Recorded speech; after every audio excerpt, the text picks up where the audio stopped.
जय श्री कृष्णा। श्रीमद् भगवत गीता के 14वें अध्याय का महात्म्य।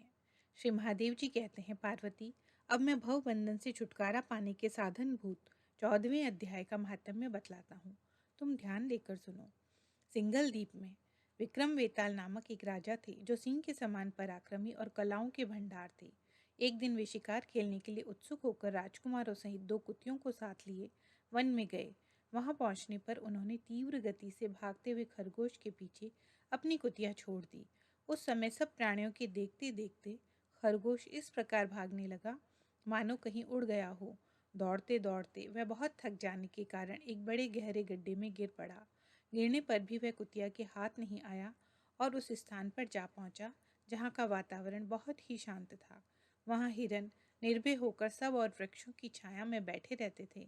बंदर भी अपने आप टूट कर गिरे नारियल के फलों और पके हुए आमों से पूर्ण तृप्त रहते थे।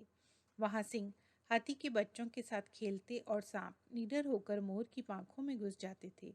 उस स्थान पर एक आश्रम के भीतर वत्स नामक मुनि रहते थे जो जितेंद्रिय एवं शांत भाव से निरंतर गीता के 14वें अध्याय का पाठ किया करते थे। आश्रम के पास ही वत्स मुनि के किसी शिष्य ने अपना पैर धोया था। वो भी 14वें अध्याय का पाठ करने वाला था। उसके गल जल से वहां की मिट्टी गीली हो गई। खरगोश का जीवन कुछ शेष था। वह हांफता हुआ आकर उसी कीचड़ में गिर पड़ा। उसके स्पर्श मात्र से ही खरगोश दिव्य विमान पर बैठकर स्वर्गलोक को चला गया। फिर कुतिया भी उसका पीछा करती हुई आई और वहां उसके शरीर में भी कुछ कीचड़ के छींटे लग गए।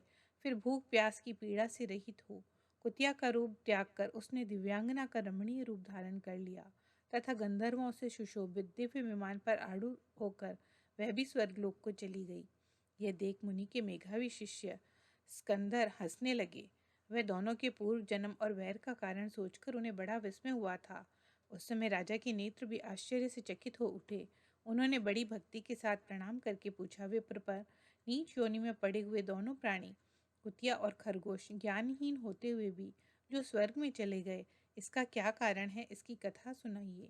शिष्य ने कहा, भूपाल, इस वन में वत्स नामक ब्राह्मण रहते हैं। वे बड़े जितेंद्रिय महात्मा हैं। गीता के 14वें अध्याय का सदा जप करते हैं। मैं उन्हीं का शिष्य हूँ। मैंने भी ब्रह्म विद्या से विशेषज्ञता प्राप्त की।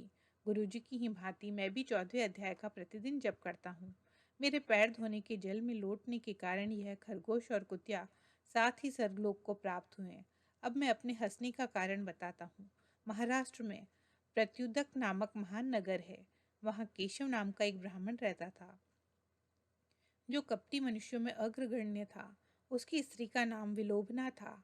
वह स्वच्छंद विहार करने वाली थी। इससे क्रोध में आकर जन्म भर के वैर को याद करके ब्राह्मण ने अपनी स्त्री का वध कर डाला। उसी पाप से उसको खरगोश की योनि में जन्म मिला। ब्राह्मणी भी अपने पाप के कारण कुतिया हुई। यह सारी कथा सुनकर श्रद्धालु राजा ने गीता के 14वें अध्याय का पाठ आरंभ कर दिया और उससे उन्हें परम गति की प्राप्ति हुई। हरिओम तत्सत।